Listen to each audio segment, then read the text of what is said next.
I always sat at the end of the table. Not because there wasn't room, but because no one ever thought to save me a better seat. It had been that way since I was a child, close enough to be included in family photos, far enough to be forgotten once the camera was put away. That Christmas was no different. The dining room glowed with warm light, gold reflections dancing off polished silverware that had belonged to my grandmother.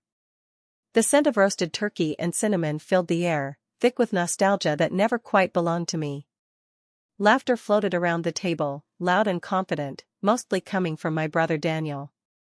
He always laughed like the world had already promised him everything. I smiled when expected. I nodded when spoken to. I played my part. Across from me, Daniel carved the turkey like it was a ceremony meant only for him. My father watched with quiet approval, his pride obvious in the way his shoulders squared. My mother passed dishes, correcting nothing, questioning nothing. She rarely did. No one asked how my year had been. No one mentioned my promotion or the nights I'd spent caring for Grandpa before he passed. Those details didn't fit the story they preferred to tell. Grandpa had been the only one who ever noticed where I sat. He used to wink at me from the head of the table and say, "Smart people observe before they speak." When everyone else dismissed me as quiet, he called me thoughtful. When I was told to compromise, he taught me chess. That night, his absence felt heavier than the snow piling against the windows. Dessert was served. Plates were cleared. That's when my father folded his napkin carefully and set it beside his plate. The room stilled. I recognized that motion, it meant authority was about to be exercised. "Now that we're all together," he said, "there's something we need to discuss." My stomach tightened. "Your grandfather's estate has been finalized." Daniel leaned back, arms crossed, already comfortable, already certain. Dad continued, "It's only practical that you sign your share over to your brother." The words landed like ice water. I looked up, genuinely confused. Why would I do that? My mother sighed, the sound sharp with impatience. "Don't make this harder than it needs to be." "He's the rightful male heir," Dad said plainly, as if that single sentence explained everything. "He'll carry the family name. The money should stay where it belongs." I felt something crack, not loudly, not all at once, but enough to change the shape of things forever. "I was Grandpa's family too," I said quietly. My father's eyes hardened. "You'll understand one day." I thought of the nights Grandpa and I spent talking in the dark living room. Of his hand squeezing mine when he said, "Never let anyone tell you your value depends on permission." "I'm not signing anything," I said. Silence fell. Even the Christmas lights seemed to dim. That was the moment I realized this dinner had never been about celebration. It was about control. And I was finally done pretending I didn't see it. The silence after my refusal wasn't loud, it was sharp. It cut through the room, thin and precise, like the edge of a blade drawn slowly from its sheath. My father stared at me as though I had spoken in a language he didn't recognize, one where obedience wasn't assumed. "What did you say?" he asked. I said no, I repeated, my voice steady despite the hammering in my chest. Daniel laughed under his breath, shaking his head. "You're being dramatic. This isn't about you." That sentence, "this isn't about you," had followed me my entire life. When my achievements were minimized. When my opinions were brushed aside. When I was told to be patient, polite, grateful. My mother reached across the table, touching my arm lightly, not in comfort but correction. "You don't need all that money. You've always managed on your own." Because they'd made sure I had no choice. "I managed," I said, "because I had to." My father pushed his chair back and stood. The movement was sudden, aggressive, and every instinct in me went still. He loomed over me, his shadow stretching across the table, swallowing the space I occupied. "You are not going to embarrass this family," he said. "That inheritance belongs to your brother." I stood too, though my legs trembled. Grandpa wanted me to have it. He was old, my father snapped. Confused. That hurt more than the demand itself. Grandpa, sharp, deliberate, endlessly thoughtful, reduced to an inconvenience because his choice didn't benefit them. Daniel leaned forward now, his voice smooth and reasonable. Just sign it over. You'll still be taken care of. Taken care of. I looked at my family, the people who shared my blood but not my loyalty. I saw the years clearly then, every holiday where Daniel's dreams were funded while mine were questioned, every time I was praised for being easy instead of brave. I don't want to be taken care of, I said.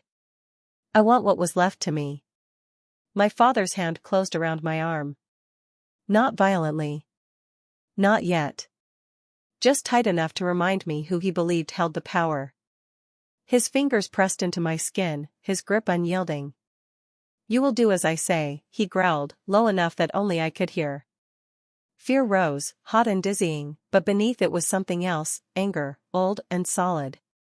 I met his gaze, refusing to look away. Let go of me. He didn't. My mother looked down at her plate. Daniel said nothing. That was when I understood, blood didn't mean protection. It meant expectation. It meant silence. It meant being chosen last and told to be grateful for it. I opened my mouth to speak again, to scream if I had to. I wouldn't do that if I were you, Richard. The voice came from the kitchen doorway, calm and unmistakably authoritative. My father froze. We all turned. A man stood there in a dark coat, snow still clinging to his shoulders, a leather folder tucked beneath his arm. Mr. Ellis. My grandfather's attorney. He met my father's stare without flinching. Not with witnesses present, he added. And certainly not when you're already on thin ice. My father released my arm as if burned. Mr. Ellis stepped forward, eyes briefly meeting mine. In that glance, I saw something I hadn't felt all night. Protection. And for the first time, I realized this story was no longer theirs to control. Mr. Ellis didn't raise his voice. He didn't need to. Authority followed him into the room like a second shadow, settling heavily over the table where my family sat frozen in disbelief.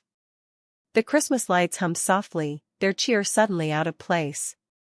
Please, my father said stiffly, forcing a smile that didn't reach his eyes. This is a family matter. It was, Mr. Ellis replied, setting the leather folder on the table with careful precision. Until it became a legal one. Daniel straightened in his chair. You can't just barge in here. I was invited, Mr. Ellis said calmly. By your grandfather. In writing. My breath caught. He opened the folder and removed a stack of documents, aligning the edges before speaking again. Your father anticipated this exact scenario. In fact, he prepared for it. My mother's hands trembled slightly as she folded them in her lap. Prepared for what? For pressure, Mr. Ellis said. For coercion. For the belief that tradition outweighs intent. My father scoffed. This is ridiculous. Mr. Ellis turned a page. Any attempt to intimidate or force another beneficiary to relinquish their inheritance results in immediate forfeiture of the aggressor's claim. The room seemed to shrink. Daniel frowned. Aggressor? Mr. Ellis's gaze flicked briefly to my arm, where red marks still bloomed beneath my sleeve. Yes. My father's face drained of color. And, Mr. Ellis continued, the bulk of the estate was not divided equally. My heart pounded. The house, he said, the savings accounts, the investments, were left to your granddaughter. He looked directly at me. She was named primary heir. For a moment, no one spoke. The words hovered, unreal, impossible. That's a lie, my mother whispered. Mr. Ellis reached back into the folder and slid a single envelope across the table. It was yellowed at the edges, sealed with careful hands. My name was written on the front in familiar ink.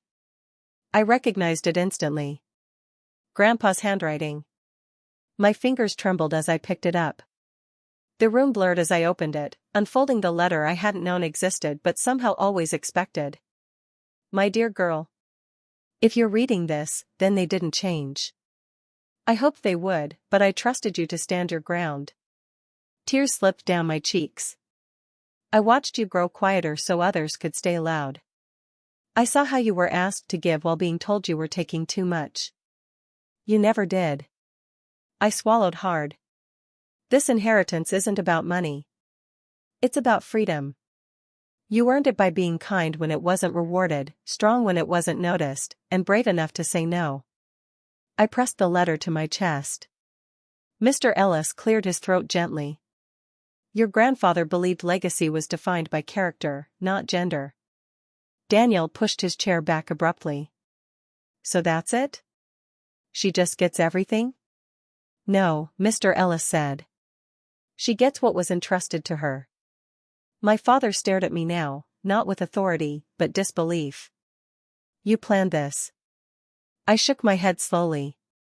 No, I said. He did. For the first time in my life, I wasn't defending myself. The truth was finally doing it for me.